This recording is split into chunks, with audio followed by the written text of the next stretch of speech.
Então vamos ao 2 de julho, esta data tão emblemática, tão especial, que marca a consolidação da independência do Brasil. Muitos pensam que é no 7 de setembro que nós temos ali definitivamente o Brasil liberto de Portugal. Mas os processos e os movimentos pela independência, esses movimentos eles começaram a ocorrer antes mesmo do dia 7 de setembro de 1822 e se estendendo até 1824. Mas o 2 de julho de 1823, essa é a data em que a gente considera, e que a maior parte da historiografia vai considerar, a data em que o Brasil se torna ali independente de Portugal, a consolidação da independência. O que ocorre?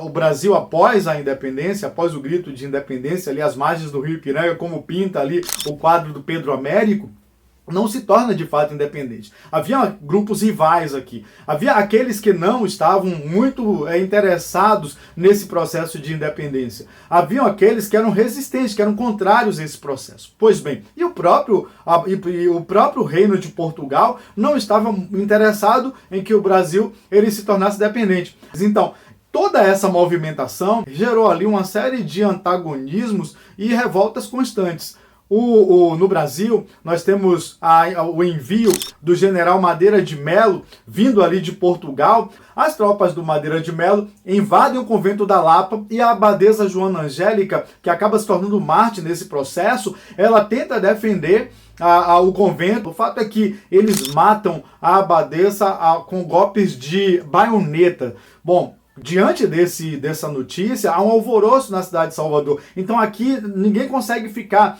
Muitos cidadãos soteropolitanos fogem para as cidades aqui do Recôncavo Baiano, para as cidades aqui do interior mais próximo, e eles acabam chegando em Cachoeira. Bom, em Cachoeira a gente tem uma figura emblemática ali, que é a figura da Maria Quitéria. A Maria Quitéria, ela é criada numa família, o pai dela, ele resiste a participar, a se alistar para a guerra. Essa é apenas uma das versões. E a Maria Quitéria, ela, auxiliada pela sua irmã, veste o traje do cunhado e ela vai lutar e vai fazer parte desse processo como soldado Medeiros. Ela vai vestir o uniforme do seu cunhado e ela vai para o fronte. Ela ganha muitas batalhas e ela se torna implacável, é uma figura emblemática. Depois ela é descoberta, mas o major, ele resolve não expulsá-la. Ele diz o seguinte: não, ela é um bom soldado, um bom combatente. Então ela confecciona suas próprias roupas, é um uniforme mais feminino, com saias e tal. Ela continua lutando.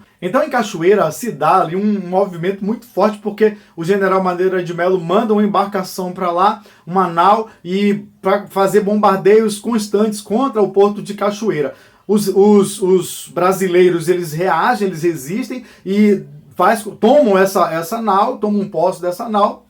E a partir daí a gente tem uma vitória muito importante. Haverá conquistas de regiões aqui no Recôncavo Baiano, como a Barra do Paraguaçu, por exemplo, e o incremento da participação indígena nessas batalhas, até que a gente chega na famosa Batalha de Pirajá, que é uma das batalhas mais importantes, talvez a mais importante batalha, comandada ali pelo reforço enviado pelo Dom Pedro I. Esse reforço, ele é o reforço que vem ali através do general Labatut, que era um mercenário que lutou inclusive nos processos de guerra por independências aqui na América Latina, ao lado de Simão Bolívar, mas aí ele acaba chegando aqui. A Batalha do Pirajá é uma batalha bastante interessante, porque os brasileiros estavam em menor número. Eles estavam reunidos aqui na região onde é ali o Porto Seco de Pirajá, que é aquela parte baixa ali, próxima à BR. A parte de cima é a parte de Campinas de Pirajá, onde estava ali o general Madeira de Melo e os portugueses. Eles estavam todos ali. Aí entra uma figura muito interessante, que é a figura do Corneteiro Lopes. O Corneteiro Lopes na verdade, ele era um Cabo Lopes, que além de combater, além de lutar pela independência, ele também era responsável por dar o toque de corneta.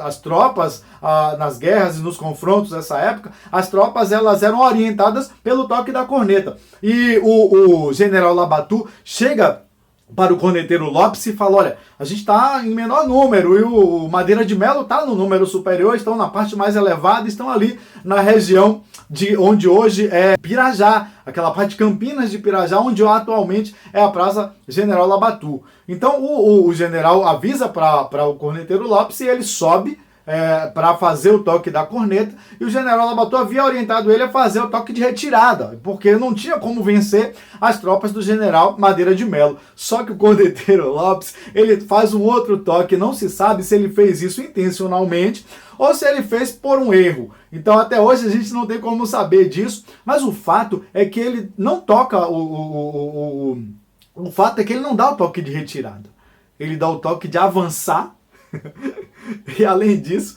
degolar, ou seja, a cavalaria avançar e degolar. E aí os portugueses eles ficam apavorados, porque aquela região é uma região de subida. Hoje a gente tem várias construções, mas na época era possível ver a tropa avançando. Então, imagine aquele exército formado por índios, capoeiristas, por negros, e aquele exército com muita arma branca, facão, muita lança, os índios com flechas subindo ali aquela região de Campinas de Pirajá ao toque de cavalaria avançar e degolar. É claro que a tropa brasileira sequer tinha cavalaria, mas os portugueses ali comandados pelo Madeira de Melo não sabiam disso, não tinham como saber disso. Então eles partiram em retirada e assim se dá a vitória mais cachapante, mais improvável, que é a vitória dos brasileiros na Batalha de Pirajá. Então a Batalha de Pirajá dá um grande fôlego ao movimento e que eles ficam ali, os brasileiros, acampados na região de Pirajá, e dali a gente vai ter uma série de outras vitórias.